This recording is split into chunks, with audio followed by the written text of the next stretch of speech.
Azmyl.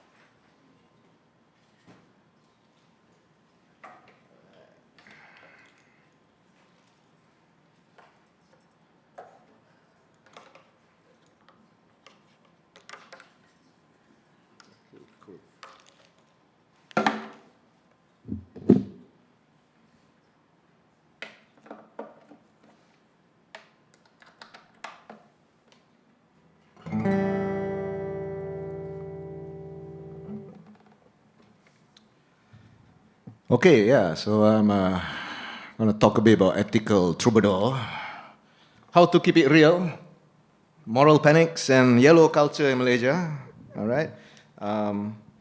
In other words, how to turn shit to gold. Yeah, that's what I'm do. All right, so here we go. Please scan QR code. Yeah, my YouTube channel. Yeah, please subscribe. Yeah. Subscribe, like, and all that stuff. Yeah. All right. Funny thing, I'll talk about my YouTube channel because I never took YouTube seriously until the pandemic. That's when I think because we had nothing to do. Malaysia, we had a hard lockdown, so people sitting at home. My filmmaker friends, nothing to do. Then say, let's do something. Okay, let's do something. And my students also, I teach film in a university. So I thought, yeah, let's collaborate music videos. So that's when I started to develop and my music videos. Anyway, okay, yes, subscribe already, huh? Subscribe, huh? Like, huh? All right, cool. All right. Okay, here's my thought for the day, I love this quote by Billie Holiday. If I'm going to sing like someone else, then I don't need to sing at all. I think that's a very powerful quote by her. If you don't know Billie Holiday, she sang a song, Strange Fruit, which changed her position as, the singer, instead being looking back at the audience. And I think this is very powerful because I think Malaysia, when you play music, I don't know how it is here in Taiwan, but to do music full-time, you have to be bar singer. You cover other people's song, it's not you. I tried that, it's boring. So yeah, so this is why this quote is very powerful to me, it means a lot to me. All right, so I'm going to sing the first song. So what I'm going to do is, today, I'll start and end with a performance, but the rest I'm going to just talk about the stories behind my songs and how I got here, why I'm doing what I do, and how I didn't really have a game plan. I just do it, like Nike. Yeah. Yeah. So I dedicate this song to all art makers or people who write and research about arts. I think arts still matters. Now we have AI on that crap. Yeah, it's time to resist that. Yeah. So this song's called It's Not Easy.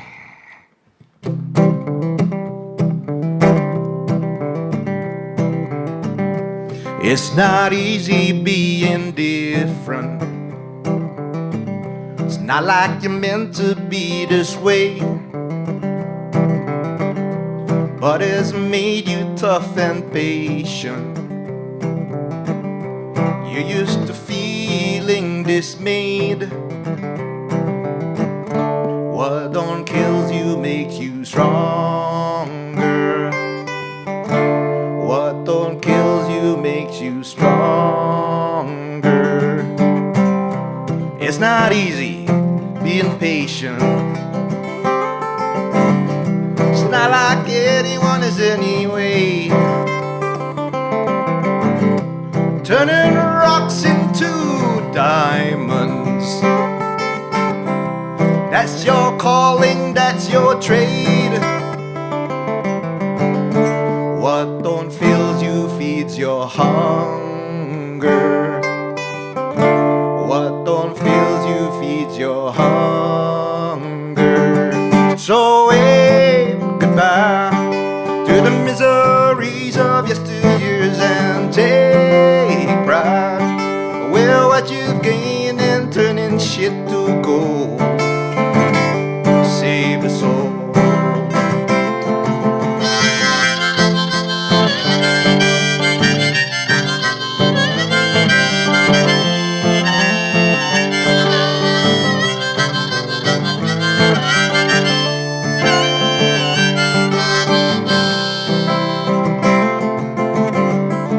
What don't kills you makes you stranger. What don't kills you makes you stranger. So wave goodbye to the miseries of yesteryears and take pride with what you've gained and turning shit to gold. Save the soul. So say goodbye to the miseries of yesteryears and take pride with what you've gained and turning shit to gold. Save the soul. You save the soul.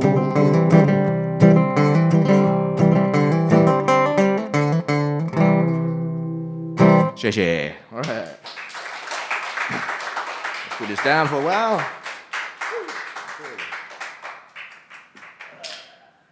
hope you find this interesting, a talk and kind of share. But this from this album called John Bangi Blues. It's an album about my town. My town is called Bangi.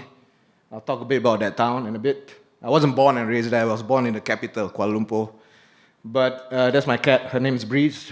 God bless her. So she passed away 2 years ago. I always joke that why is she on the promotion album? And I joke because she's a stray cat that come to our house. And she lived with us for 13 years for free. So this is her payback lah. Put on my album cover. I exploit her, yeah. All right. Anyway, yeah. I think this song is probably, I write songs, probably not a conventional. I'm not trained as a musician. I trained in journalism and film and TV. So I always say I don't write lyrics, I write dialogues. So my songs, I sometimes don't know what my song's about. So I think this song is probably, if I can talk to my younger self, I think this song is that. Because, try to tell my younger self, don't be too hard on yourself, don't be upset. It's not easy, but you get through. Yeah, I wish I could do that, go back in time, yeah. Anyway, moving on from that. So, just a note here. It's very interesting because I travel, and and Malaysia is. I find that I have to explain Malaysia a bit when I go, let's say, go conference or give a talk. Because Malaysia, when people say Malay or Malaysia, it's not short form like Thailand. When you say Thailand, you say Thai. But Malaysia, you cannot say Malay because Malay means a particular group of people. Yeah, so you must say the whole word, Malaysia. Yeah, all right. Just want to clear that up. All right. So what is moral panic? Okay, moral panic. So moral panic has always been something. I think growing up in Malaysia, I must confess, I was a good boy, follow everything, but I was also very paranoid about things, especially religion, and also how to behave.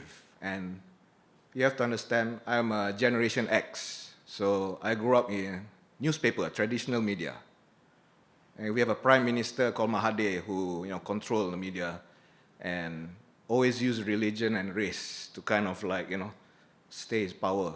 And moral panic was a very powerful tool to kind of maybe win votes and also use religion and faith to show look, for example, young people always become subject of moral panic. Look at these young people. They worship Satan. Yeah, they have open sex. They drink alcohol. Bad boy. All right? So we all believed that for a while. Until I started going to know the underground scene. The nicest people I know are the ones who play the most extreme music. Yeah? The more... They're nice, very very polite. It's the assholes are the one playing acoustic music, not me. Yeah, maybe me. I just use acoustic guitar, but I don't like. Try to be handsome. Yeah. So, but it was more panic, yeah. So mass movement based on false or exaggerated perception of behavior of group people. So very early on, I think I saw a book also. I'm Malay Muslim, so there was a book saying, oh, music is haram, music is forbidden in Islam. So I felt guilty as a teenager because I like music. But, yeah, I'm going to go to hell. It's like, so that kind of crap, all right? So, I think Western media always plays up that, right? It's always been that. My dad is a big Beatles fan, so he had Beatles records. He had that Beatle, I don't know if you know the album, the compilation, blue color and the red color. The red color, they short hair like that. The blue one, they have long hair. I was like, is this the same person? What happened? I was thinking, wow. But yeah, so Beatles came out. Of course, they were demonized. Oh, their hair's long, they're promoting girls go crazy, what is this? Of course, Madonna came out. Then I started seeing a pattern as a teenager that, this is what music's supposed to do. It's to piss off the older generation, who don't want to understand you. So then I started to feel like, yeah, this is okay. Yeah, I don't need to be so paranoid, So this is an academic term, all right? Especially conservative and religious society. So Malaysia is that. Malaysia is a very conservative and religious society. So in Malaysia, so for example, from 90s, genres like rap, hip-hop, heavy metal, punk, always in the mass media, they say like, oh, this is social problem. Look at young people. This is the future of Malaysia. What's going on? What's wrong in the country? All right? Then I become friends with them. That's my friends. I know them. That's Carburetor Dang. Joe did a talk here recently. Yeah. So I think this was important. Then you start to realize, this is bullshit, man. I don't believe what they're saying. When you started to go down and see things, all right? Essentially, we're all just a bunch of freaks, lah. We don't fit in. Then you go to a gig, everybody doesn't fit in, but you become close to each other because you realize that you're not alone. So I think that was very encouraging, and you make friends. In fact, before I played music, I probably have like 5 friends. When I start playing music, I cannot count already. Yeah, I made more friends through music, But yeah, so music has always, especially rock genres, this all kind of, and of course with hip hop and rap, always been negative. And in popular culture, there's what they call yellow culture. I think yellow culture is a term that's been used everywhere, all right? And it's often adapted for the local political elite, right? To say something about a culture. So in Malaysia, it tends to say like, oh, that's not our culture. Like, who was it? I think Beyonce, I can't remember which pop star, very sexy, banned from coming Malaysia because they say then it will promote free sex. It's like, really? You think she do concert with people fucking in the streets? I don't think so, man. Yeah, it's like, so young people start to, but as we start to notice, it becomes a pattern. They just start writing about it non-stop. And this is where I started writing because I was doing my master's in Melbourne. I didn't get to do it as my thesis, but there were all these raids on underground music gigs in Malaysia that really made me angry. And I started writing about it. Then I realized that became my calling card as an academic later on. Yeah. So, but yellow culture, not our culture. So it's not just music. Sometimes it's fashion. It could be films. All right, films getting banned. Music. But we always joke in the scene. Getting your stuff banned is great. It's free marketing. Yeah. Don't need to have a budget for marketing. Getting banned is great, man. Yeah. All right. So, but yeah. So yellow culture is something still prevalent in Malaysia, and it keeps on changing. It used to be music genres. But now, I think mostly it tends to be like, it develops to other subcultures. But again, I think some of the exhibition here talked about this, Back in the 70s, there was already, like in the Malaysian Woodstock, it was apparently very, very, very, very safe. People just having fun, music. But it took somebody maybe a media person, somebody writing it and saying like, oh yeah, this is immoral, not our culture. So they're just recycling. So actually I start realizing politicians aren't creative. They use the same old story, all right? When you start to see this pattern, I feel better, yeah.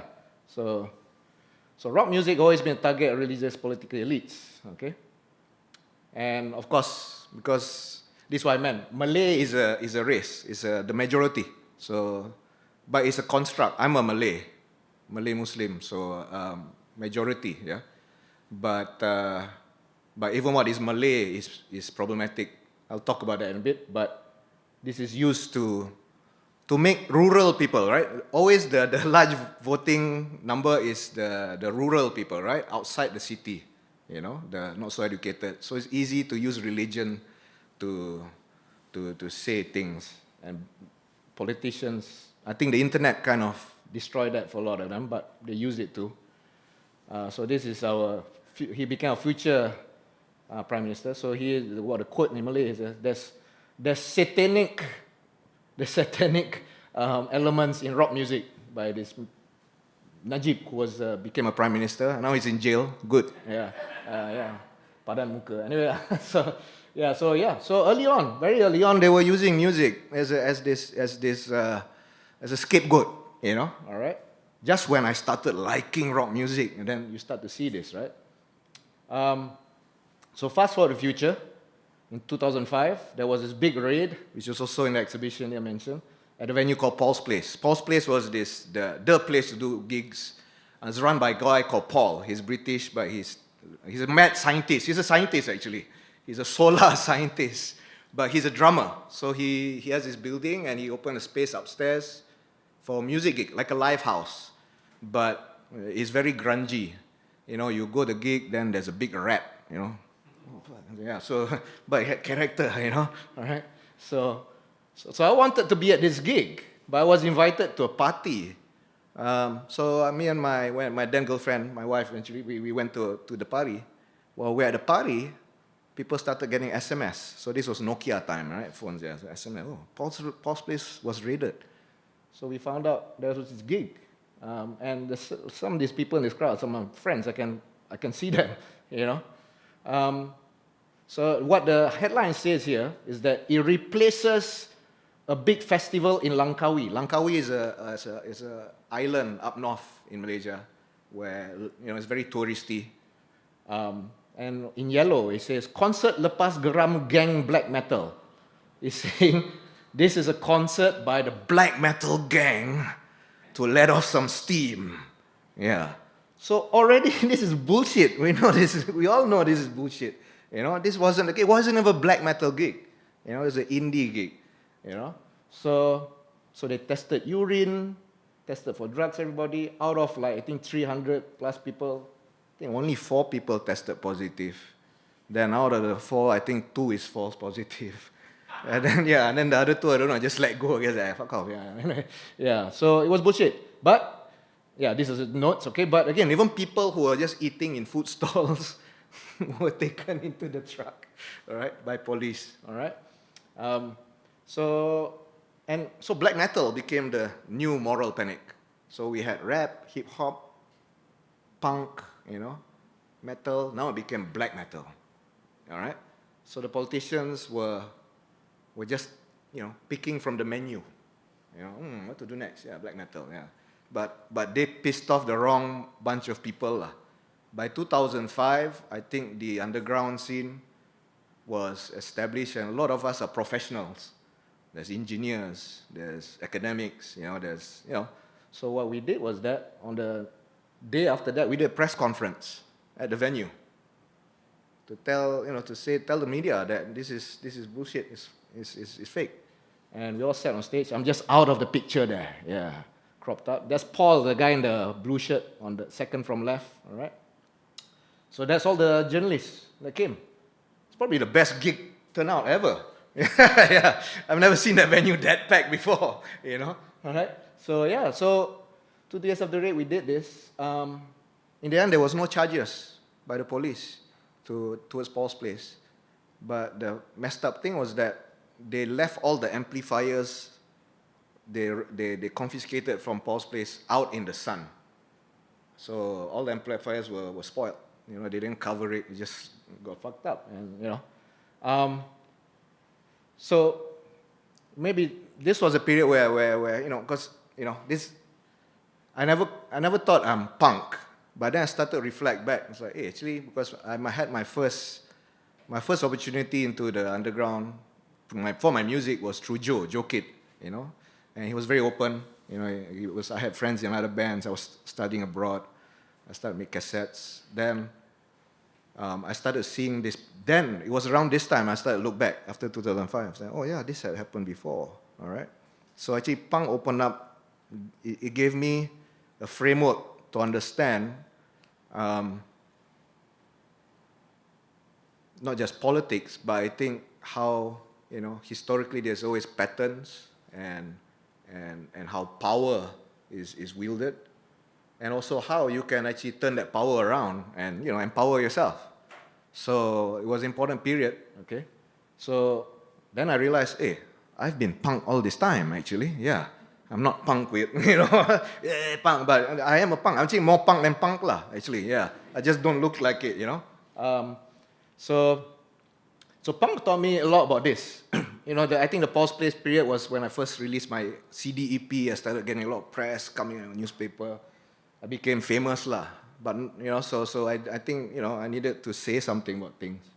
So then in terms of art and punk, you know, I think you can combine the national, you know, the space you're in, the political space, the individual you, who you are, you know, how do you respond to the national, and of course the political. What makes it political? You know, it's politics in Malaysia. When you say politics, people think of politician. That's already wrong, you know, because the politics is in every day. You are the political. Right? So you combine all of this. I think punk taught me that, you know, this is an art form. Punk's an attitude. Punk's a philosophy. It's not just a genre. It's not just oi, oi, oi, you know, all that stuff, you know. So it's a lot deeper than that, you know. It's a manifesto, how to operate as an artist, okay? And you have to understand, I still didn't take myself seriously as an artist. I'm not very ambitious. I never had like, I want to be a journalist. Never, I just like, oh, what's next? Okay, let's try this out, yeah. And I started teaching in university part-time then.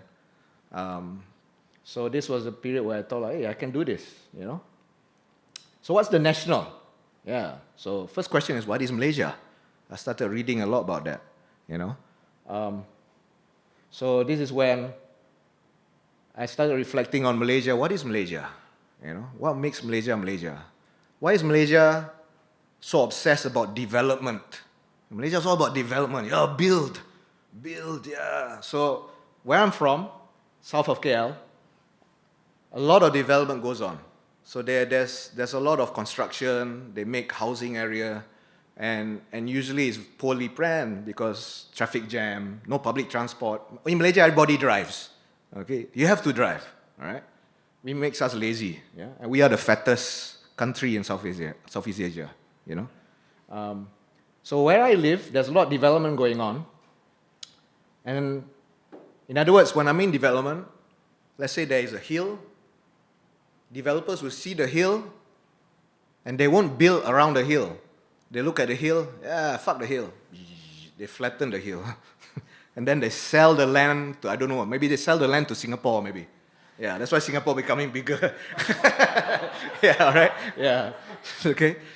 But all these trucks that carry that land are very big and scary. You don't see the driver. Usually when you're driving, you see it's behind you. Move the side.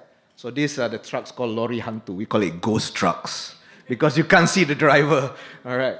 So this is probably the most punk song I have, but yeah, let's enjoy it. So this is the music video of the song. And in construction sites, they always have flags. I don't know about here, but you know, flag. I don't know why. You know, flags. But the workers are Indonesian, yeah. But they have flags, you know. All right. So here in this music video, I'm trying to channel being the construction worker. The Indonesian construction worker. All right. So please enjoy Lori Hantu, a song about actually, it's an environmental song without being preachy. All right. So here you go.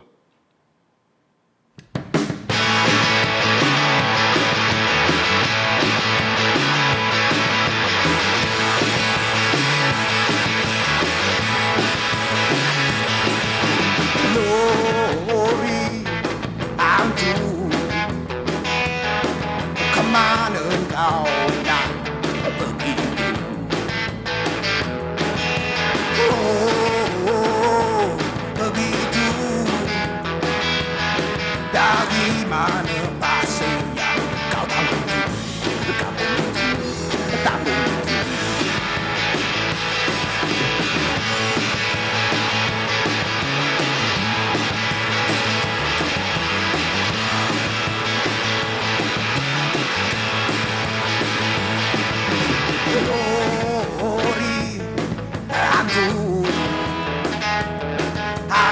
hantu lain pun berlalu. Sorry, hantu, kesulitan amat dikesali. Tumpang lalu, tumpang lalu.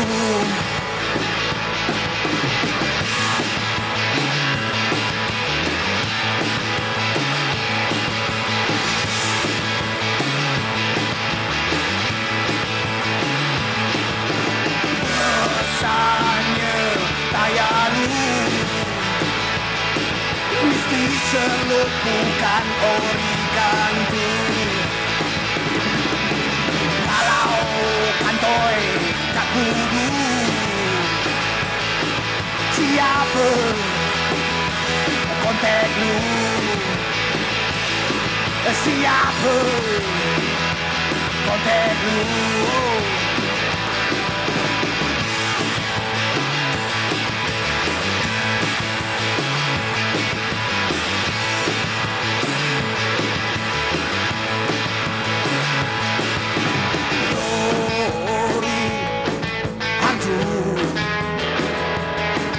Kembali ke kuali,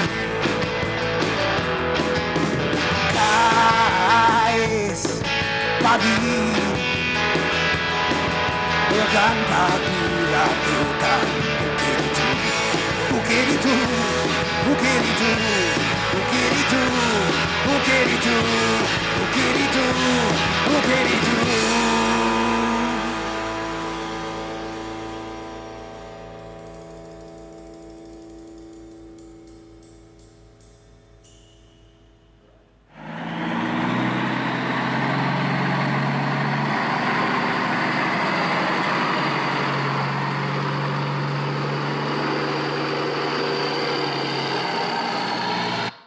Okay, so actually that music video is interesting because that was, I collaborate with my film student. We shot the video before pandemic, before we had a lockdown. So he just told me, he's not punk, but I think how he approached the video was very punk. He just said, come, go to the film studio at university. Say, okay, sir, you just do that, Then they started already blocking out, so I couldn't get my drummer and bassist to come. So I act like I'm playing, that's why I don't play all those things. But yeah, so then he just told me to do things, and then we have lockdown, all right? But I wanted still to release the album in July 2020, and I wanted to do this music video. This was going to be the first single. So we edited during pandemic, and he would give the edits, but he didn't have a background. So the background, I realized, it needs to be moving, man, can't be still. So I look at my phone, I said, I have some video. So actually the background, that music video, you see, it's actually Thailand, it's not Malaysia. Yeah. So I was touring in Thailand, I was sick, and I was just turning on my phone. Yeah, maybe a filmmaker friend from Indonesia told me, always shoot B-roll, anywhere. So okay, so I did that. I have some use, yeah, so that's Thailand. So it's an inter-Asian music video, yeah, anyway, yeah. So it's very punk, actually, how he did the video. So I'll talk a bit about how I collaborate with my students in a bit. But yeah, so this is Malaysia, just give you some context where we are. We're kind of split into two, all right? Of course, this is the Malaysian states, okay? We have Borneo, Malaysia, all right? And this is Peninsula, Malaysia. The politics of Malaysia comes from the peninsula, where the majority is the Muslim, conservative Malays, all right? Borneo is a lot more cool, kind of more relaxed, Like I think the indigenous tribes in Taiwan has a lot links with Sabah. Sarawak is also where the largest group was the Iban, Dayaks. They used to be headhunters. My wife's from Sarawak. I love Sabah, Sarawak. It's like, I was born conservative in Peninsula Malaysia, but when I went to Sarawak for the first time, it's like, wow, man, I found my tribe. So that's why I married my wife who's Iban. Anyway, more on that later. So what is Malaysian? What makes Malaysian? So that music video, holding the flags, the irony is that the construction are mostly migrant workers from Indonesia, but at the same time, the whole nation of Malaysia is actually built on migrant workers, all right, okay? It was really dependent on that.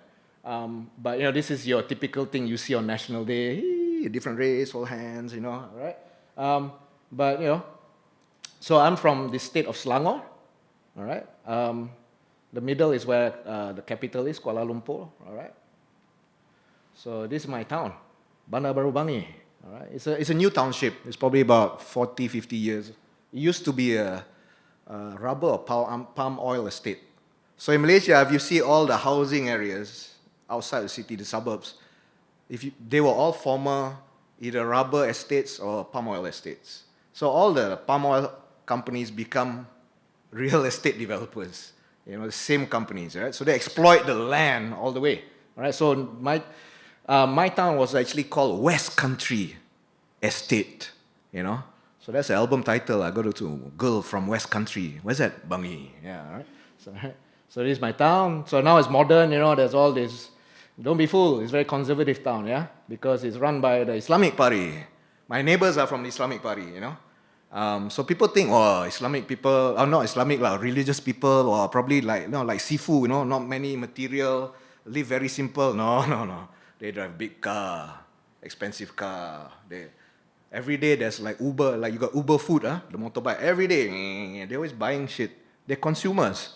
So I saw firsthand that religious people also are two-faced. They pretend to be that, but at the same time, they're also very materialistic. So early on, I saw that bullshit through, So this is where the whole moral panic thing didn't hold for me after a while. I started realizing So I don't like this party, by the way. I hate that party. But I'm okay with them as my neighbor. They're nice neighbors. Hi, but I don't care about your politics. So this links to the individual. So growing up, you have a lot of this guilt, being conservative. My parents were never forced me into it. They never, the only thing they remind me as a Muslim, you pray already? Yeah, pray, Well, of course, then you don't pray, but but then also started to realize I need to stand up. I need to is this really life? Early on, as a teenager, I was depressed as a teenager because, I didn't have a lot of friends. I didn't go to school in my town. I went to another town. So I didn't have friends around me. Even though I saw them, I didn't relate, So music became my best friend. That's why I got into music, But I never thought I was going to play music. I like listening music, I like to play air guitar, get tennis racket, like that, all right? So this goes to the individual. I start thinking, who am I? What am I going to do? How do I empower myself as a person, Who am I? All right? So, who am I relates to this idea that in Malaysia, they always use this term, orang kita, our people. But our people does not refer to our people, Malaysia. Because Malaysia is so diverse. We have so many different races, The usual thing they say, there's Malay, Chinese, Indian, and others. Others are the smaller groups, like my wife, who's a tribe, there are others. If you are Portuguese descent, you're others. In other words, but that's very insulting, right? Others, But that category was actually a remnant of the British, because they couldn't deal with the diversity, right? The British came there's brown people, there's fair people, there's dark people. Whoa, what's this? Apparently the original form was very diverse, 30 over races. Okay, so it's a colonial thing. But this is why I felt sad that we are all suckers to that colonial thing that they left, because politics is racialized, people treat racialized, Some of my Malay relatives, because I teach in a private university, which has a lot of Malaysian Chinese students, they always say, Malaysian Chinese are smart, very rich. So, no, some are not smart also. but there's a stereotype, right, that they have about people. Okay? So I thought, and this term, orang kita, is often used by Malays to just refer to us, the Malays. And of course, the different communities will refer themselves into that. So I wanted to break that, And also because there was this other punk band that I don't like, they call Bunk Face. All right? So a lot of people in the scene don't like them anyway, but they also had a song called Orang Kita. So I like taking something that people use and then I make it my own, kind of flip it, the narrative. So for me, Orang Kita in this song is all of us, all right? Ultimately, above all this bullshit, I think we're humans first. So I'm a humanist lah. So then I started to discover, I'm a humanist. I don't know what humanist means. Then Wikipedia, humanist, that's me, man. Yeah. So this song was a collaboration with my students. I told them to do a music video that reflected what you are in the creative fields in Malaysia. What's the number one thing that you always think about? So they thought about is censorship and self-censorship. So this is a music video they shot. This was right after the pandemic. Okay? So let's enjoy this. Orang Kita. Okay, music. Music starts in 3, 2, 1, action.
Orang kita tu orang Malaysia, timur, barat, selatan, utara, lagi menarik bila berbeza. Tak perlu mau semua ada. Oh yeah.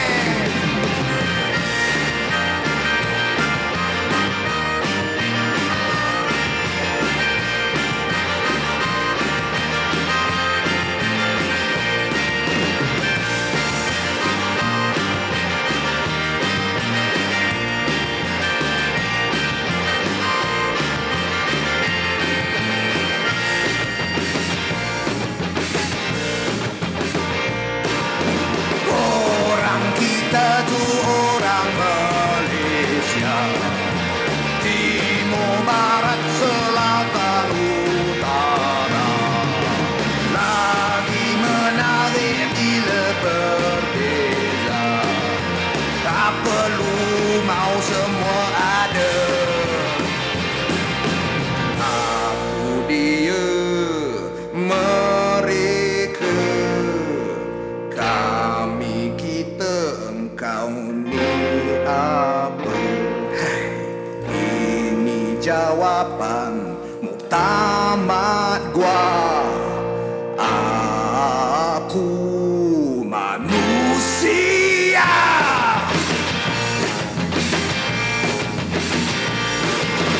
Aku manusia.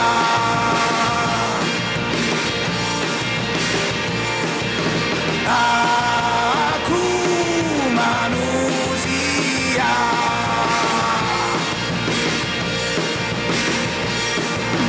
Aku manusia.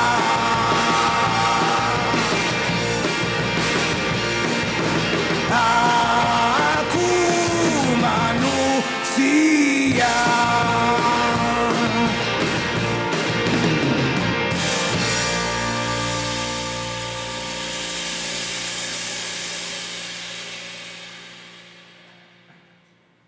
Okay. So there's one part of the song where it says, "What are you?" In Malaysia, people always ask that. Like they want to know your race. It's what are you? Malay or Chinese or So when people ask that, "What are you?" Human. you know. But in Malaysia, because I'm Malay Muslim, I'm not allowed to buy beer. It's always signs. So most of the time, if I want to buy beer, I give a tip to my friends. You want to buy beer, just speak English. Because they will ask, like, "What are you?" I will just reply in Iban language, maybe. Or I just say like, "Sorry." "Oh, it's okay." So speak English, because they think you're a tourist. It's okay, yeah. Okay, so this goes back to the question of the individual identity, right? Who are you? I started realizing that, I think this was, I started finding my voice after 2005. I write songs mostly in English before. Then I wanted to start writing in Malay language. Because Malay language is tricky because there are a lot of rules to Malay language, and it's very long, So, but I wanted to write lyrics in a very everyday language. So I knew what I didn't want to write, how I want to write in Malay. But then, through that, I think I asserted an identity, a very Malaysian identity in my work. And of course, by the time I was a teenager, I started questioning, what is a Malay? Now, if you Google Malay, this is what comes out. Yeah, it's like, usually people wear that on their wedding day, yeah. But in Malaysia, it's become a trend now. Like, people will wear it. There's a band, this guy wears it, because he sells it, he's capitalist, yeah. Yeah, so anyway, so it's funny, I always say, oh, these people every day get married, yeah, All right, so I mean, there's this image, but why is this not Malay male, So actually the way I dress and all this thing is branding, I know. I am, what's the word again? I'm a secularist, yeah. I want my image to be secular, yeah. I'm an insurgent secularist. I make sure I'm secular. Because the word secular is political in Malaysia. One prime minister he says, secularism is yellow culture. I was like, what the fuck, man? So that's why I thought, yeah, I'm going to be secular. So I've stuck with this image. Actually, I had this t-shirt like 15 years already. Yeah, there was a photo from 15 years ago. So yeah. Of course, not just one t-shirt, I buy a lot. Yeah, like it was on discount, yeah. So, but, yeah. So why not this? Why is this not Malay, right? All right, so it's very important for me to kind of assert that. Oh, is this a Malaysian male? So that's my wife, all right? So this is our wedding photo because we kind of like that. It's like, yeah, I'm the heartbreaker musician, come to the village, tribe, all right? But if you look at her traditional wear there, look at what she's holding. Looks like two balls, So it's like, I think culturally it's like, yeah, I got you, man. I got you by your balls. yeah. But I like this image because it's simple. And you see, I'm not wearing that headgear. I purposely wear the songkok. Because the songkok is a neutral headgear in Nusantara, that region. Because it's not specifically Islamic. If you go to some certain parts of Java, people wearing that as a headgear and a cutting pig, So yeah, I like that. So I purposely wear that. If I go to my mosque near my house, I don't wear the white skull cap, I wear the songkok. Yeah. Or I don't wear anything, It's a quiet way of resisting, yeah. And, I'm just wearing a normal plain, Malay shirt without all the stupid, yeah. Anyway, so take your pick. What are you? So these are all the different, I thought like, what's my identity? It can be all of these things, right? Human first. So I have Javanese, Minangkabau, Bugis roots. So in other words, actually my roots are now Indonesian. Before that, there was no Indonesia, right? I'm also a pessimist Malay, a stoic Muslim, others Melayu, because, I don't fit into the typical Malay idea, insurgent, secularist, masculine, father, husband, freelancer, rebel, whatever lah, all right? So I find this tags very interesting because you take your pick, So even my stage name is a form of critique of Malay names. Malay names are patronymic. In other words, we don't have surname. The second name is father's name. So that's why in school, if you're Malay, we know your father's name. I always make fun of your father's name. So in my school, my friend, hey, Yusuf! They will make fun of you. You know the father's name because it's there. So we don't have surnames. So it's very strange when I go to like Western countries. I went to, my parents once, they're both university professors. So we spent like a couple of months in US for sabbatical. So I went to the school there and they called out my name. I'm just sitting, Yusuf. It's like, why are you calling my father's name? Yusuf. Oh, my surname. Yeah? But, yeah, so this is my full given name. Azmyl Yusuf, but I wanted to change the name because why? It's very patriarchal. Why my mom don't get credit? Wasn't this a collaboration? Yeah, how can a father get the credit all the time, So I didn't like that. So I thought of his name Yunor, something I thought about in high school, I daydream a lot in school, So one of the things that very good daydreaming was my surname, Yunor. So I combined my father and mother's name, Yusuf and Norani. Now they've retired. They're orchid farmers in Malaysia. So if ever in Malaysia, I can bring you to their farm. It's near the airport. Yeah. All right. Yeah. All right. So yeah. And Yunor is interesting because it's kind of neutral. People ask me the same question. Oh, bro, what are you? Yeah, are you Javanese? So I like that. It's kind of like, yeah, So even my first name, people think I make up my first name, Azmyl. No, that's real. They don't think Yunor is a made-up name. Actually, this is a made-up one. Yeah, of course inspired by Bob Dylan too, right? He said, sometimes you can be born in the wrong name, you know? Yeah. All right? And there's also many Azmyls. I think this is early on 2000. I started just playing everything. I played punk bands, noise bands, you know. First time I toured Taiwan was with my noise rock band. So yeah, I just did different things because I wanted to, you know. And I think this was important period, the 2000. I realized that, remember, I still had the old mentality of like music industry thing. I'd have to do a demo, send it to a label. But then when I got to know punk, it's like, yeah, man, fuck that, man. That's legit. That's it. So okay, all right. So I just started doing things. So I had different bands, different stuff. So this is my current band, as you know, Truly Asia. Truly Asia is a Malaysian tourism tagline. It's ironic, it's irony. But ironically, we were selected by Tourism Malaysia to play in US, 2 years ago. Of all things, So, of all, So we got to play at a festival in Memphis. For me, that's like, wow, going to Mecca, you know. It's like, oh, Memphis blues, So that's the band. So this is the band that recorded the album of the songs you've been listening. It was just a trio, but we got another friend to come in. I have a punk band called Ben's Beaches. Ben Beaches is interesting. I was telling Hung Ling, I think I want to write about them because nobody's writing. They're interesting because Ben is the one in the black t-shirt there, and the other guy is CK. And I joined the band primarily because I knew Ben. You know, we used to hang out. You know, we used to like smoke pot together. You know, and then like you say, hey, my band's playing. Okay, right. I asked him, say, when's your band gig? Oh, on Saturday. It was like a Thursday. No, Friday. Called, hey, can you play drums for us? Huh? I don't know how to play drums, man. So I just come. So I started drumming, and then I became the band's drummer. We recorded an album, and I injured my arm because I don't know how to play drums. So I would get drunk, and So it was fun, But we reunited recently, so we're back. Now I properly know how to play. All right, so Ben's Beaches. So the punk band is interesting because they're both Malaysian Chinese, but they write songs in Malay, but broken Malay. And I think the punk scene didn't take us seriously at first because they were writing really stupid songs about sex, taboo stuff you know, all that stuff. But then they got more serious, you know. Then Ben kicked CK out the band and whatever. I left the band, but now we're back as a trio. Then Maharaja Commission is my noise rock band that toured Taiwan back in 2019. The lineup has changed, but again, we're kind of inactive. I think my bassist and drummer had a fight in the Taichung high-speed rail station during on tour. They kind of like, shouted at each other. I was like, okay, I think this band is gone. Anyway, we haven't played since we came back 2019. This is my no-wave band, Chipla, where we did a lot of things that can get us into trouble. Like we got invited to this indie film. Because we dress up weird like that. There's a fireman, then we wear this S&M shit, all right? Because the band's very democratic. There's 3 members. And they will vote. Okay, what should we wear next? And I always lose. I say, I don't want. Then the other 2 will vote.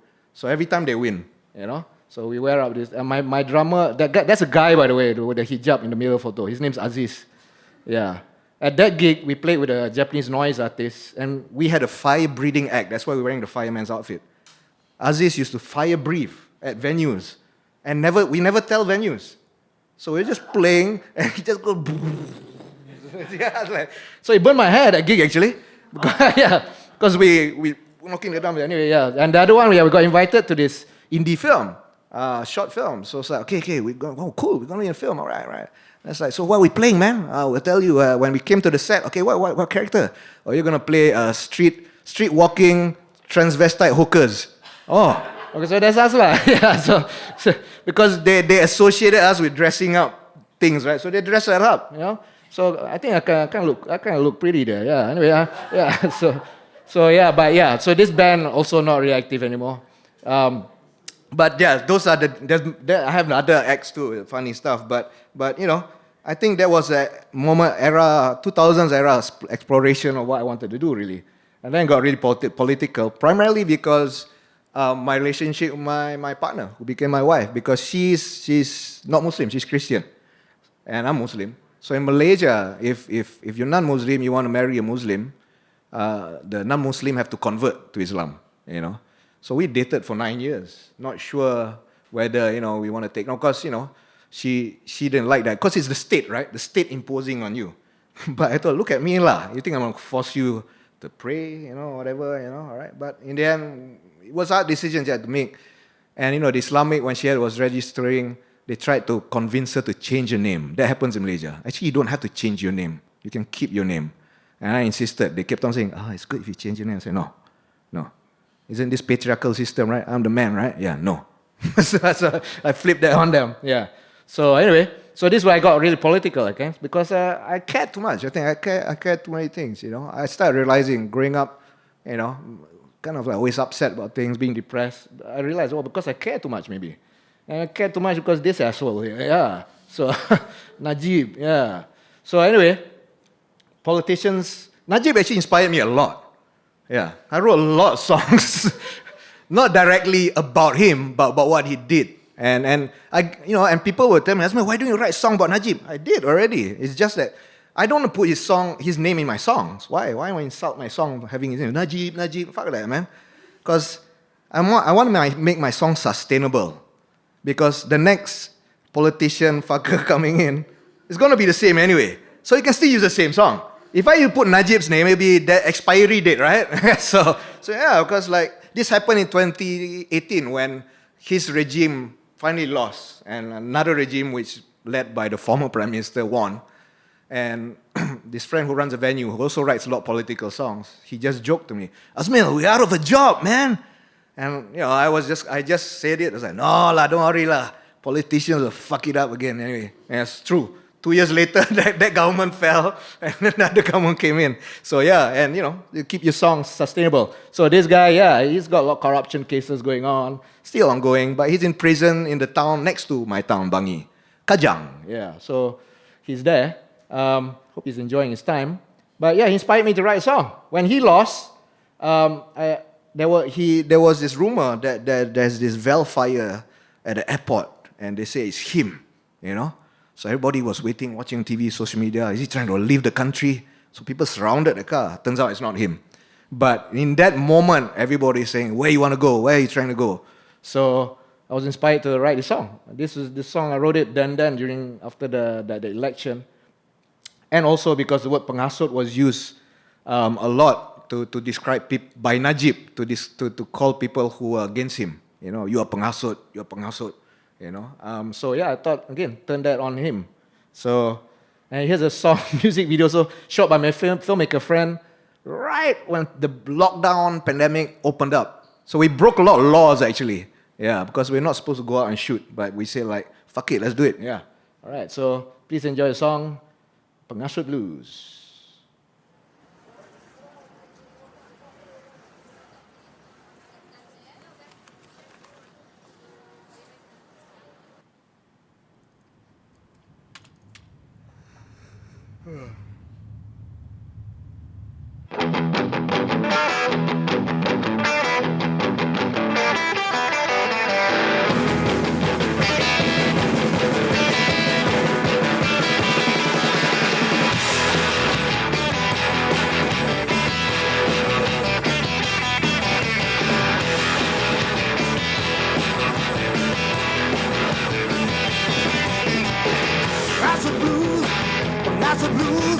Pengasut blues, mana kau nak lagi tu? Pengasut blues, pengasut blues, pengasut blues, mana kau nak lagi tu? Dulu megah, cakap besar, penuh hela, asyik memecah belah. Perut kenyang, makin lantang, asyik makan, aku dah luwe orang. Pengasut blues, pengasut blues, pengasut blues, mana kau nak lagi tu? Pengasut blues, pengasut blues, pengasut blues, mana kau nak lagi tu?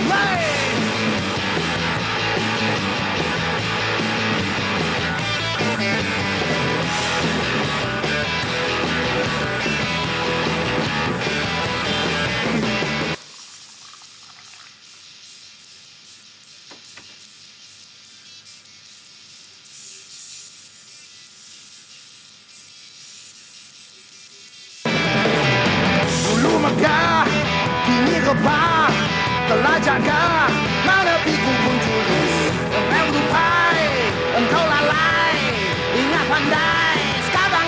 มนางใจปัญหาสุดบลูส์ปัญหาสุดบลูส์ปัญหาสุดบลูส์มาเนื้อข้าวหน้าลาดีจูปัญหาสุดบลูส์ปัญหาสุดบลูส์ปัญหาสุดบลูส์มาเนื้อข้าวหน้าลาดีจู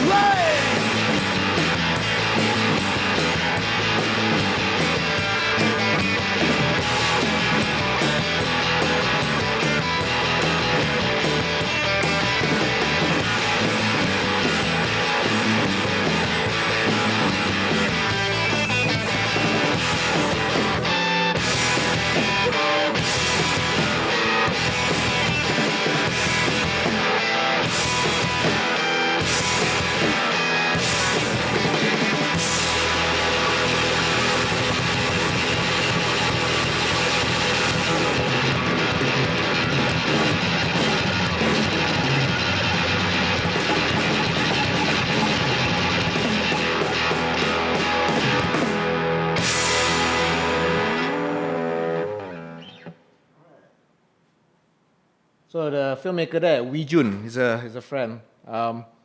He also quite punk lah, actually, without being a punk. Because we've collaborated about 3-4 music videos together, and it's always been very like spontaneous. Like we go shoot at the park when you need a permit, we just go to the guard, uncle, can shoot here. Then uncle say, buy me rice. Okay, just buy rice. And then we shoot, and then we will just go shoot with one camera, run around. So, and I think that's the song where I kind of out-punked the punks, like, because I played it to Joe Kid when I first recorded it, and Joe heard it, it's like, hey, that sounds really good. How do you record it? I said, I recorded it live, man. Live? Yeah. Actually, Carburetor Dang does track by track one, so not punk. But so I did the sound. It's like, how do you make the sound? So I think that sounds important because, we're talking about yellow culture and this stuff. When you think about it, our politicians are the number one traders of yellow culture. They're the ones taking all this corruption and the cronies, right? So there's two people in Malaysia that are the rock stars of this. You got Fahmi Reza, okay, who's a fan of my work, actually. And then you have Nemui, who's very famous here, right? Kind of known here, right? Nemui, yeah. But these two guys are the poster boys, because they always get in trouble, always get arrested, But, I never get arrested. Where's my trophy?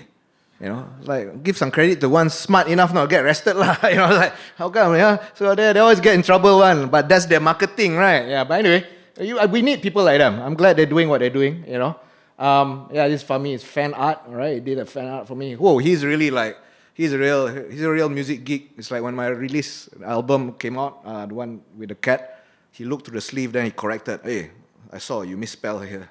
It's like, wow, all right, yes, sir, all right.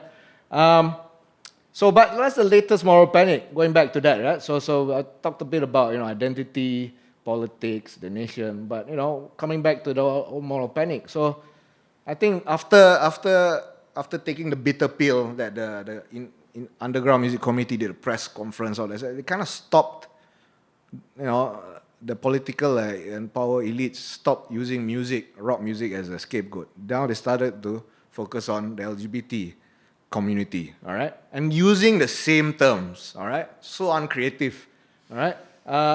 So again, they had to be moral guardians, And it got to the point now, it's already their yellow culture, right? Their political yellow culture has already kind of effectively worked on probably the working class, the less educated majority. So you have like security guards at government offices becoming moral guardians. So they've already self-moral guardians. So in Malaysia, like, it always come out news, like a lady was not allowed into government office to do renew her license because her skirt was too short. And then they show a photo of the skirt's here.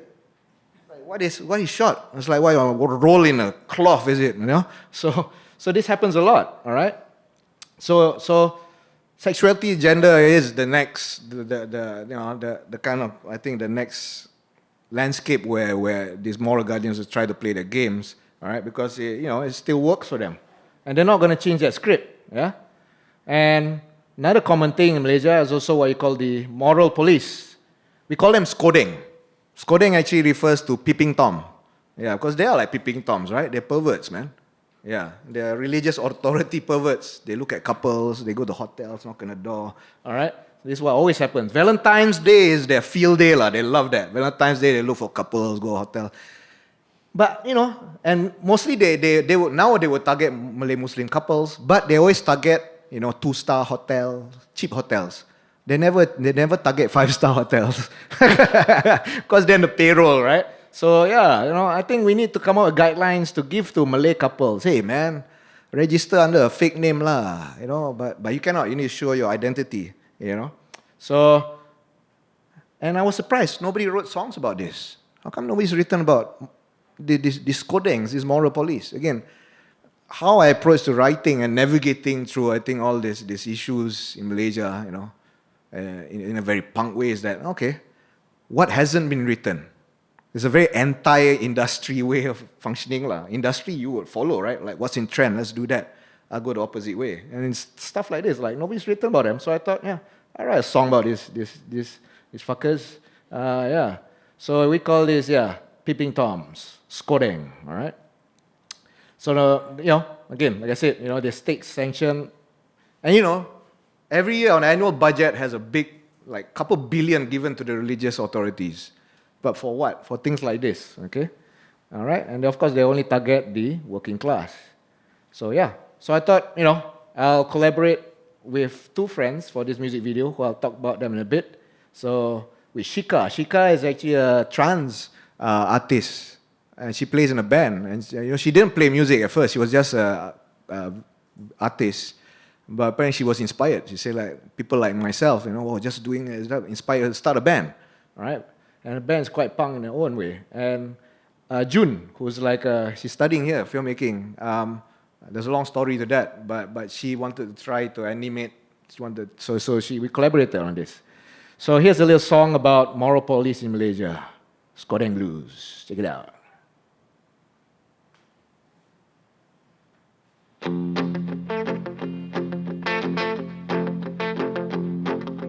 Hidup ni singkat, sesingkat ini skirt. Jangan salah sangka, aku bukan pervert. Ini tugas aku, I'm on duty. I'm skodeng, si pemerhati. Aku memang cekap gila. Jaga tepi kain orang, mata-mata.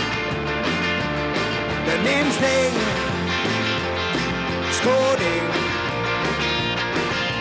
Rumi dan Juli, kau diperhati. Taman Tasik Perdana Titiwang Sergei LCC. Kalau tak nak kena kantor, jangan projek kat sini.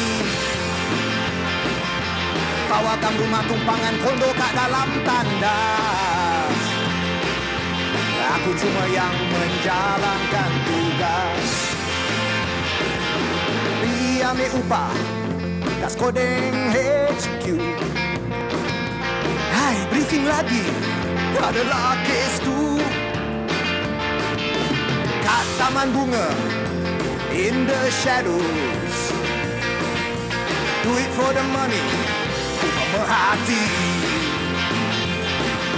Orang selalu tanya, do I enjoy my job? Every time tengok orang beromen, kasih handjob. Tak kata iman aku tak lentur, rasa bersalah. Apa lagi cover line je lah, tak mengakulah. Apa lagi cover line je lah, tak mengakulah. Ewa.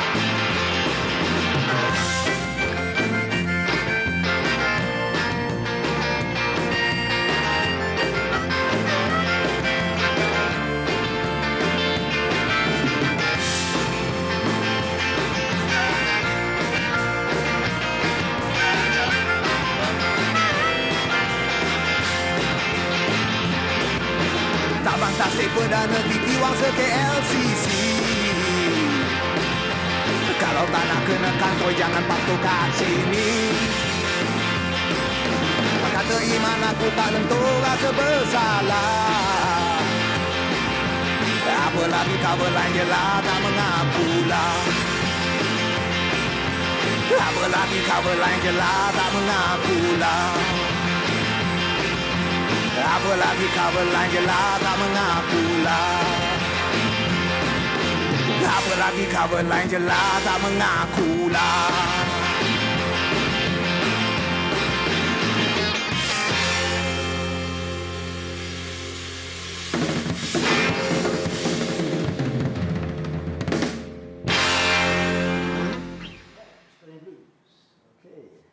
So yeah, that's my friend Shika. She's left the country. She migrated to the UK. There's also an interesting punk band you guys check out. They're the only queer punk band in Malaysia called Sherdiam. So they're friends. And some of the band members were telling me that oh, your music, I didn't know, I inspired them because apparently my songs are all about standing up to yourself. Few of the members have left. They're in Ireland. They went to Europe. So Shika's in the UK, United Kingdom now. She left the country. June is here. Apparently she's still doing a thesis. Film project, right? All right. So I guess to kind of wrap up, navigating is like, what's the point of all these things if all these things doesn't kind of conflict and define you as an artist? Like I said early on, I never thought myself too seriously as an artist, but then I started realizing, yeah, I am an artist, you know. So I never fancied being an artist, but I realized like what I'm doing is artistic. It's coming together. So I'm a late bloomer, you know. All right. Okay, so punk taught me how to navigate through these with my art. All these things we talked about, identity, national, the politics, all right? Punk was very empowering. So again, the first question I think that punk always asks to me as individuals, how do you respond to this? You know, or do you ever respond? So I think that's the main thing that punk taught me. Like how do you respond to this? You know, okay. So of course DIY culture is a big part of it. All right. A lot of the stuff I did was very DIY too. All this me as a 20-year-old in Perth, you know, still dreaming to play guitar, play air guitar on tennis racket. But I did. I went busking. So actually, that's my music school. So in the 90s, I was studying in Perth. Perth was very boring. Anybody been to Perth? Fucking boring town, man. Don't go there. I went there because it's cheap, lah. You know, my parents got a chance to study abroad. But the reason I started busking was I couldn't get a part-time job. Washing dishes and all this stuff. Nobody wanted to give me a job. So one day I walking in town, you know, feeling sad, sorry for myself. Then I saw some hippie busking. It's like, that's shit, man, I can do better. Yeah, so that was very punk, lah. I think that was empowering. Yeah. And I just applied permit. Best decision ever. Tax-free money. Australians are very generous on Friday nights, you know, and always give me money. I earned quite good. Yeah, I got a bottle of whiskey. Somebody gave me cigarettes. One lady, oh, I had no coin. Here's some cigarettes. All right. And how this also taught me my school of life was that the like homeless people, the bums on the street, you know, when I wasn't busking, when I'm just walking around town, they would ask me for cigarettes or money, you know. But when I was busking, these people would give me money. They come in, yeah, you go, brother. I was like, wow, you know, it's okay, man. No. So you start to see the other side of society, which I'm very sure I was the only Asian experiencing that. Because, you know, busking was very taboo in the 90s, being a busker. You know, you play busker, what's wrong with him? And for me, it was confirmed. I had one Singaporean classmate. I'm not saying all Singaporeans are like that, but I had one Singaporean classmate. I saw her busking and she's walking. I was like, oh, I say hi, right? Then I turned around, hey, where did she go? She crossed the street and she didn't look. She just went. She was afraid maybe he's going to ask me for money. Yeah, I was like, wow, okay. So you see the prejudices of people, but you also see the humanity. And busking taught me a lot, you know. That's my music school. And that I didn't take a lot of photos, you know. And, you know, I was DIY. I was making these cassettes, recording it on my, just like that's not even a Walkman, just a recorder. You know, they were very scratchy sounding, you know. People say it's demo quality. But then I started listening to a lot of old blues records. And like, you know, like Robert Johnson, all these records. Like, hey, they sound exactly like that, man. That I love that hiss, you know. So I got into the lo-fi stuff, and this was very punk, apparently. Yeah, just writing, printing stuff, you know. So early on, I started releasing on cassettes. My first official album called Folk, you know, 1990. I didn't even know what a singer-songwriter is. I thought I'm just a solo guy, you know, because I had a band in Malaysia and had songs, but nobody to play with, so I just played solo, you know. So, well, I don't know how that relates to this next song. But anyway, the whole lo-fi aesthetic, I think, contrasts with this music video. Because this is this is by students.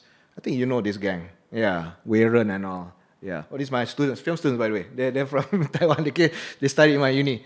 But what I find interesting is that this album, John Bangi Blues, when one local producer listened to it, he said, "Bro, the sound breaking up, man. It's not nice. It's not balanced." And then, actually, then I felt like, oh, then I did my job well.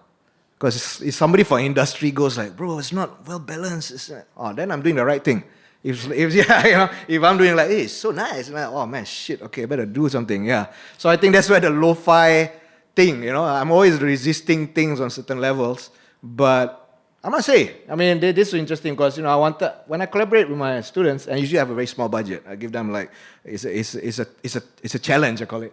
So I didn't want to be in this music video because I felt conflict of interest. It wasn't my subject; it was for a colleague subject. So because I said I can't be in the music video, you can do lah, But they were insistent. Then I told them keep me updated about the shoot.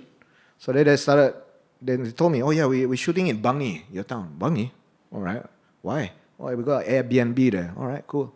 They give me the address. I looked at the address. It's like 5 minutes from my house. Then they said, "Sir, can you want a cameo in there?" No, can. I know you're very cheeky. You just want to come closer to me and force me to be in the video, right? Yeah. So yeah. So they were cheeky, But then they said one thing. So what do I need to do if I appear in the video? You need to smash a TV. Smash a TV.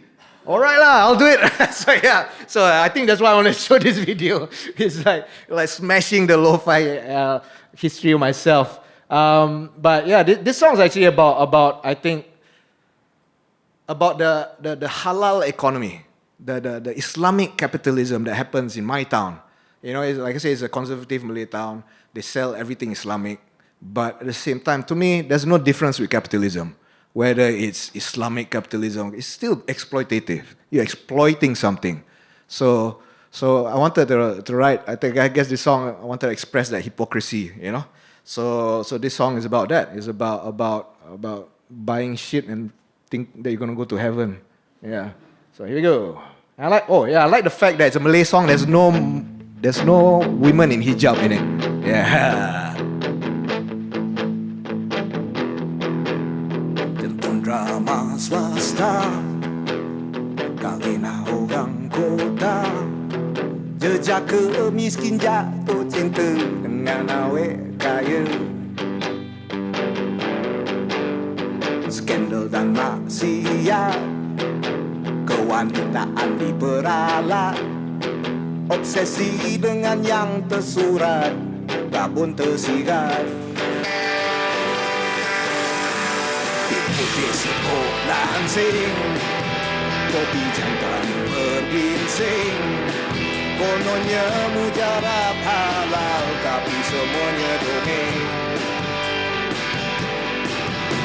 Apa boleh buat, takut disiasat, ikutkan firasat, dituduh sesat. Jangan memecah belah, kempen memberi belah. Ekonomi macam palat, konsumerisme ganti dada. Oh pada, jangan banyak menyoal, terima jelah takdir sial. Ekonomi tenat gawat, materialisme ganti dada. Oh pada,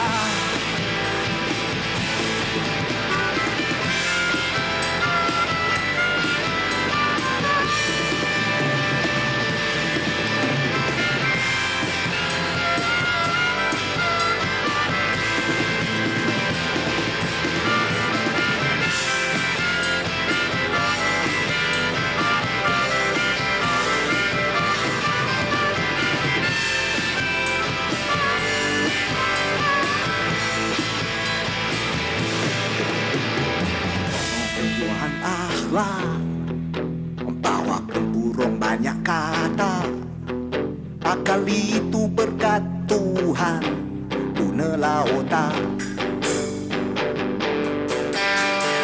Boleh buat, takut disiasat, ikutkan firasat, dituduh sesat.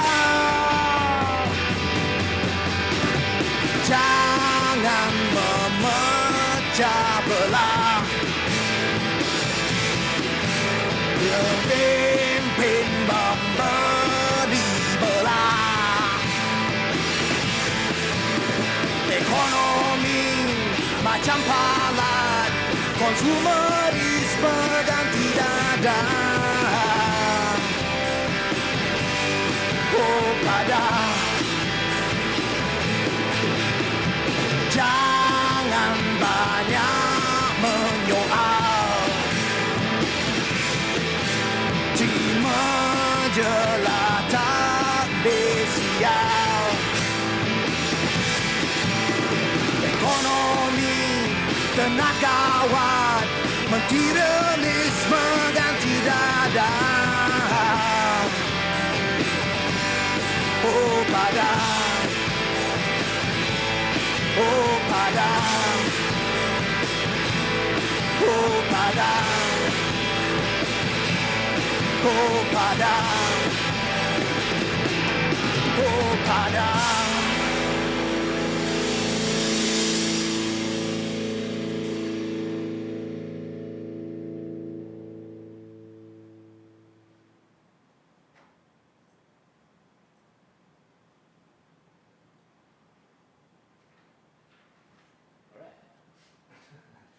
Let's go shopping. Malaysians love to shop, love to eat.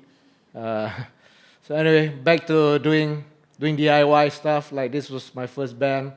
I didn't even know what punk was. I mean, aesthetic. I did this, not trying to copy Sex Pistols. It's just like, yeah, I tried that. And then my friend, it doesn't look like punk. Then, oh, yeah, I didn't know. Because I had yet to discover punk by 98. I was 21. Only after that, you know. I started making albums of my own. Oh yeah, this album, that's a real cigarette burn, by the way.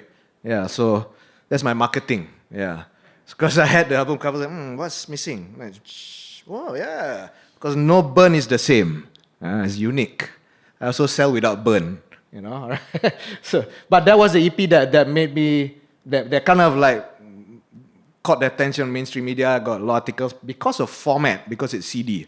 I realized like that time if I release cassettes, they wouldn't take you seriously.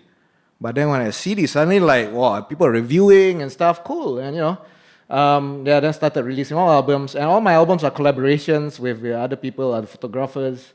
So all through the years, the middle one there down is with a Singaporean friend. Oh yeah, the last one is interesting because I think that's probably that's a super lo-fi album 2017 I did, which I found songs on my phone. And I thought, hey, these are songs. I think I can release this, but I only released it on Bandcamp. But I think maybe Malaysian Book of Records is the only album that is recorded on the same phone that the photo was taken. Because the photo of the cover is from that same phone I recorded the song. Yeah. So I love digital technology because of that, you know. So not because it's quick and all this AI bullshit. It's just that things can be quicker. Yeah. And this is also a collaboration with Punk Rock Sulap. Some of you might have heard them. All right, they're Sabahan political artists. They do woodcuts, and these are all friends. You know, I wanted to do something, but you know, ironically, this became my best marketing because there's a cat, and people love cats. Yeah, so all right, so yeah. So anyway, I guess I'll conclude today's lecture performance. So with a song, but I guess this song is kind of warning. This song is my Smells Like Teen Spirit. It's my most popular song when I play. But actually, the song's a warning about being on a payroll, just working and earning without thinking and just consuming. And yeah, I don't know if there's a similar term in Taiwanese, you know, being on the payroll, makan gaji. Makan means to eat. Gaji is pay, so it's not literal translation, but makan gaji is also It's also a saying you would use to condemn government workers who are lazy. You know, they don't do their work, they sit around, just makan gaji, you know? Yeah. So anyway, I want some audience participants in the song, so I want you guys to shout, "Oi!" Okay, just kind of freshen you up, all right? I know I've been talking for an hour plus. We must be sleepy now. So let's get the blood running.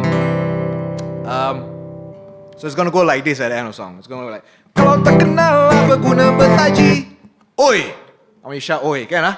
Let's try, practice one round, okay? Kalau tak kenal apa guna bertaji, oi! Alright, come on, we more gusto. Angry, think of people who piss you off. Kalau tak kenal apa guna bertaji, oi! One more time, let's practice. Kalau tak kenal apa guna bertaji, oi! Alright, let's do this, okay? 1, 2, 3, 4.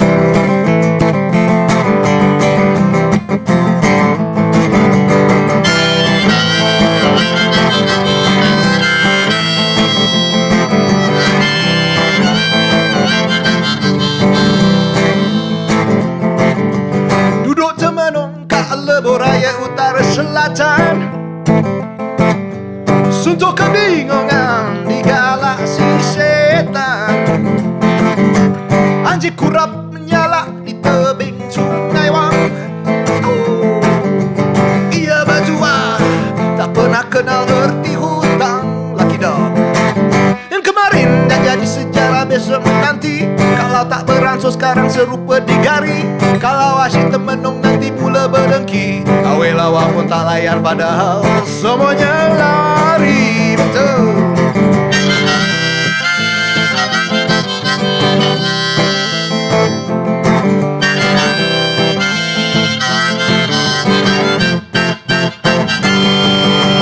Abu dan terik petang mengganggu lekit hari. Kalau ikut kehendak dah lama aku lari. Ambil PR ke Australia, mate. Dari pekan malam ni yang tak pernah kenal untung. Nak berguna berangan kalau gojek asyik kosong. Nak berguna berdebat kalau lagi nak membohong. Lagi nak bertanding padahal biar macam rebung. Sekian segelas air kosong. Biasa kan? Asyik melalang gara-gara ting kosong. Okay, get it shout long, okay? Kalau tak kenal apa guna bertaji, kalau tak kenal apa guna bertaji, kalau tak kenal apa guna bertaji, kalau tak kenal apa guna bertaji, hidup sampai 100, sakit hati yang gerinya bos ya. Hidup sampai 100, minum kopi, cappuccino, frappuccino, El Pacino. Hidup sampai 100, jatuh hati barista very cute. Hidup sampai 100, makan gaji.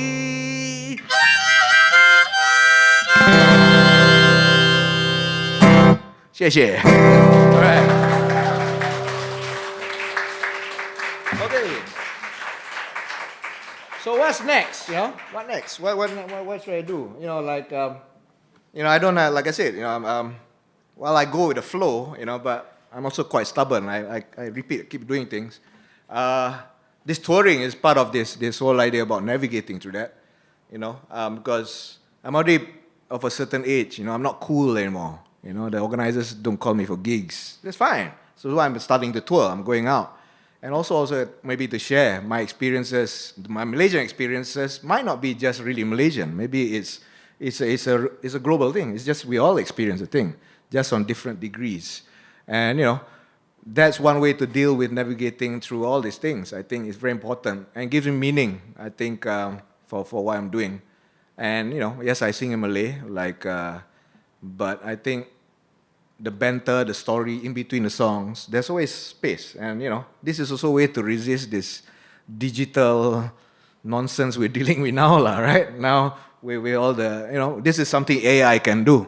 AI can't get a robot. Maybe one day they'll do like Terminator, come here and play music for you. But I think live spaces, live performances, no matter how the size, I think I prefer intimate spaces. This is a way of resistance too. Out of all this digital crap that's going on. And I think it's very important to think of that. And where do we go with these politicians using the same old issues? I think they'll still go on. But this is where I think subcultures and cultural resistance is very important, just doing what you got to do. But of course, like all things, subcultures also have their politics lah. There's some guys who are just posers. Some guys are like they're tastemakers. They'll tell you, oh, you're not punk enough. You're not this and that. Normal lah. That's just human lah. All right. Like for myself, I'm an outsider back home because people can't put their finger on me. Which is great. So it kind of allows me to go to different spaces. And in Malaysia, I'm very close with the Malaysian Chinese underground scene. Friends from there, like my band Maharaja, the noise rock, we were signed to the label. So I identify with, not saying, the word margin has this very negative term, but I would say the periphery. We're in a periphery looking in. I think you have greater power outside looking in than inside looking out. So I think I'll keep on that, and I think it's very important. So now I always tour. I see Malaysia from abroad in a different light, And also I can tell stories about the Malaysian experience, which is not necessarily truly Malaysian. Maybe it's global, maybe it's human. What makes us human as people. So yeah, and thank you again, Hong Ling and TheCube for having me. Yeah, thank you for having me for this part of this and considering me punk. Yeah, all right. And of course, this whole lecture performance series was something, a new thing I wanted to experiment with, because I have friends in theater, they always do lecture performances. Like, why only they get the chance to do that? I want to try this out, So actually, the first lecture performance I had in Taiwan is with DJ at National Taiwan University last year. So give a hand to DJ. So for having me, Prof. DJ, because it's very important. I think this gives me a different avenue. Instead of just singing songs, I think it's about sharing. Also, my work isn't just about performing. I consider myself a video maker. I'm not a filmmaker, but a video maker. Because I think video, like it or not, is a new way to get to people. Also to give the finger to the man. So that's my philosophy. So anyway, terima kasih. Thank you again. Thank you for coming today, folks. All right. I have some merchandise. Please help me buy my ticket flight home, or else I will stay on Taiwan and work illegally. Thank you. All right. Maybe if you guys have got any Q&A, let's do like theater. Any Q&A? No? Questions? No? Comments? 喂，刚刚有没有什么问题要问 Azmyl? Do you have any question to Azmyl? Like film screening, Q&A. Question about the last words. You talk about human and global. It's equal. Human and global, yeah. Yeah, or first, global first. Global first or human I first? don't know. Yeah, could be either one. How do you see the punk cultures today? The punk culture today. Yeah, today is such globalization and post-globalization. Uh, So much local war. Yeah. For nationalist and religious pretext. Yeah, that's interesting. Yeah, how you think about all this current what happened actually? Include eco politics, big crisis, and how punk today you still are, right? Yeah. Respect. Thank you. Yeah. And how punk could be really which method to resist? We talk about The methods to resist this. to resist. If punk alive, Yeah. keep alive today, Mm, which method? which is the best method, you think? Yeah, how to resist. We know to resist, but Yeah. how to resist? I think it's always about infiltrating spaces, like this I said, physicality, I think really going out. And this is places where the digital realm doesn't have monopoly over your experience. So I think it's really going back to how music was always about. Music has always been ritualistic, performative, spaces, right? That's how music, when we think about music formats and media, the material aspect of music consumption, right? That's very industrial. I mean, it's recent, right? The last 100+ years when recording started happening. So I think what we're seeing is just, I think, a return to music as how it was first performed, which is face to face in places. I think the methods of resistance isn't something complicated. It's really going back to basic. Like, what are we as terrestrial human beings? We are bound by gravity in places. So I think it's about really going back down to the ground. And you know, I always think acoustic ways are a lot more better because if there's a blackout, you know, you can still have a gig. You know, you need electricity for amps, right? But I always joke like the Woody Guthrie said this machine kills fascists. You know, you can, yeah. But that's my method. I think it's about going down and playing to people, back to that, and not caring too much about you know the supposed industrial thing about publicity and all that stuff. You do the way it is. Yeah. Does it make sense? I mean, like that going out, and to me, that's still important. Yeah. It's your way, but my big question is also the How? conclusions for me. The communication we know is important. Live music. Yeah. Yeah. It's very romantic. That moment that passed the story about music. True. True. But today, from MySpace until Facebook and until all the digital control and all the freedom individual is personal political, so anti-political or controlled by political digital platform. Yeah. So today the communication, yes, here is quite fresh. Yeah. Space, the art. Yeah. Talk to artists talk to artists. But it seems like the word post-globalization Yeah, break yeah. down. I just wonders what happened. Punk is beautiful, ethical. Yeah. Yeah. It's kind of like hijacked by a Those different is idea. still alive today, and how to keep stay alive, or the young people, the Z generations. Yeah, Generation Z. Yeah. They Yeah. have the same way to think about that. Yeah. Or for them it's very distant. I'm still very hopeful. You know. Oh, Yeah. I'm still. you're a hopeful. student in Malaysia. It's Yeah. very, I think that's why I teach. You know, teaching wasn't a profession, ambition. I felt that it kept me engaged because my clients are always the same age. That's not, you know, they're always that young. So I'm always in tune with what's going on. You know, I have musician friends, bandmates who always bitch about young kids nowadays, what do you know? I say, how many young kids do you know? You know, you know? So I have hope. I'm hopeful because, I mean, it might be something as superficial as I would play a gig in Malaysia.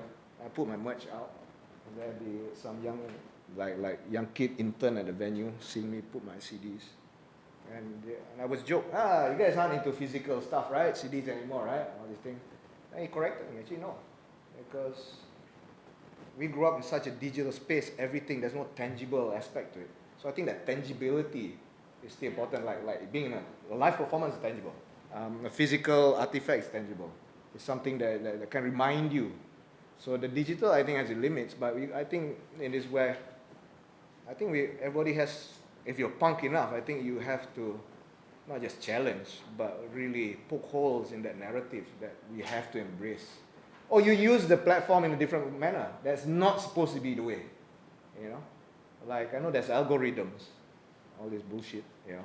So, but I like smartphone. I make shit there all the time, but I don't follow. I don't do the, hey guys, I know, like, I saw some videos saying, you gotta do this. Then the algorithm, like, who am I doing this for? Am I doing it for the fucking robots? Or, well, yeah. So I don't care. I may even get small number of likes. At least I know those are genuine. Some people, you know. And like I say, I'm hopeful. I can't say where we're heading to. But I think just keep on being stubborn. That's a way to kind of, if anything punk taught me was that. You have faith in what you do. Yeah. Hope that's people hopeful. No? and musicologically, your title is Troubadour. Yeah, Troubadour, yeah. Troubadour is tradition. Yeah, the There was a romanticized. similar one in Africa, in Sudan. Yes. Yeah. And so, in your country, Malaysia. Yeah. Malaysia, and the Muslim Arabic countries. Yeah. So we don't really They have are that. also Troubadour, right? Yeah. It's That's kind of, century. kind of a troubadour. Yeah, we had troops. There were like musical troops that would go to village to village, you know.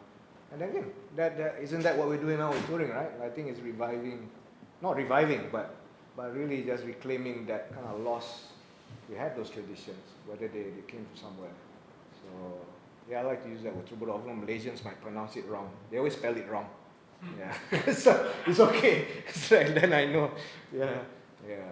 But there's no equal word troubadour, except like there's no equal. There's no word for troubadour in Malay.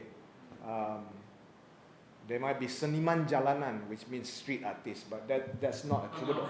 Yeah, pengamen in Indonesia. Yeah. Street artist. Yeah. You know. And then narration about the community story, right? Yes. Yeah, this is in Africa, or in traditional, you can say that. Yeah. Even I think in Asia or Mandarin cultures, such Yeah. a ritual, yes. Yes. There was always that, right? This kind of poem, Yeah. or a poem, in they make narration about ritual or about the past or about the community story. True. Yeah. They're always very deep. Yeah, true. Yeah. So you could say I'm actually traditional.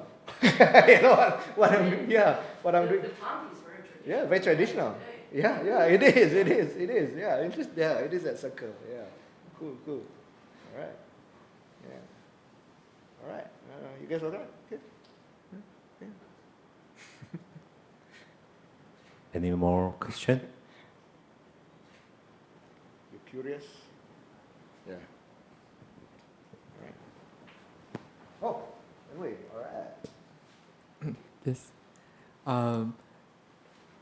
So just now we can see like how you construct your identity in terms of like how Malaysian or like Malaysianness means to you. Do you think like it's still important for us to like think back who we are and like how to define the so-called like Malaysianness or like Taiwanese-ness? Because I remember that when we were still like in school, there's like also like one class talking about identity and all that, and my classmates, Malaysian, they tended to be like talking about food or like how culture shaped their Malaysianness, but to me it feels like it didn't hit the core. So why do you think like it's so hard for us like so-called like Gen Z kids to construct or to recognize identity? That's an interesting point. Yeah, I think you've been presented with too many options. Probably that. I think with the world now, right? There's so many things, right? Well, I think in the past you were limited again, like by your terrestriality. If you were from this area, you had limit to what information you have, and I think maybe the kind of speed of information and options we have now it's not natural in a way. I think we're still coping as biologically dealing with the information and the idea of, and again, identities like that are constructs, right? That's why I always like to poke my Malaysian students, because first thing they say about Malaysian culture, what's Malaysian culture? They always go back to food, all right? But the food didn't come from Malaysia, it didn't come out from here, it's because it's migration and history, all right, and all that stuff. So I think at the end of the day, I think Malaysians, for Malaysian at least society, I think we're just not critical enough. We don't question too many things. And I was having a conversation about this because if you look at, I think, how Malaysia formed as a nation was also kind of contentious, Indonesia got pissed off Malaysia was formed because I think Sukarno wanted to create a larger thing. Then we always arguing with Singapore. I was like, who came out with chicken rice? I was like, it's like yours or mine? Yeah. So to me, that's very superficial. And I think Malaysians, in general, I think it's still very superficial when they come to define culture. Probably they're just not well read and not critical. I think in school, I remember I didn't know I liked history until after I finished school. Going history class, teacher always tell me, shut up. I would ask questions, what's shut up. Just remember the dates. So in Malaysia, studying history was that. Just memorize the damn dates. That's it. You know? So maybe back to your question, Zai, for your generation, I think you got to be more discerning, be more critical with what's presented to you. It is. This is why I have great empathy and also hope, because I think it's just, look, I grew up watching a lot of movies. I believed in the Hollywood narrative. That's why I wear glasses. So it's not because I'm smart. It's not because I read books. I watch TV a lot. Yeah. So Malaysians are very exposed to Western culture growing up. We watched a lot of American TV shows, music, and for even that's why my awakening through punk or the philosophy was very late, in a way. I was like early 20s, then some light bulbs went off. Because I just felt this unease, like I need to question these things that people tell, hey, don't question, don't rock the boat, man. Yeah, just enjoy life. It's a very Malaysian thing. Malaysians are very middle of the road, kind of safe. We're a nation formed through negotiation, We're negotiators, we're traders. That's why I always question, why my relative left Indonesia to come Malaysia? Before there was Malaysia, They all came, all my ancestors were there. If they stayed on Indonesia, I would have had a music career by now. Because Indonesia has a bigger music scene, But yeah, I think you gotta be more discerning with the kind of information. Don't believe all these tech bros, man. They're just nerds having a revenge all over us. Yeah, because they didn't get to go to the prom. Yeah, I hope this makes sense to you.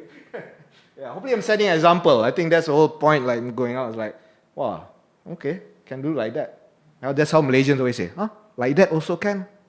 Yeah, so, yeah, can, why not? Yeah. Anyway, thank you again for coming. Yeah, all right. Please enjoy the exhibition. Yeah, all the punk stuff, yeah. Oh, some are friends, yeah. They're a lot more hardcore, but they're nice people, like I said. They look, like you meet them, they're sweet, very sweet people. Yeah. All right. Thanks, man. Thanks, Jeb. OK， 先我们谢谢Azmyl，谢谢。Thanks Azmyl。I'm focused.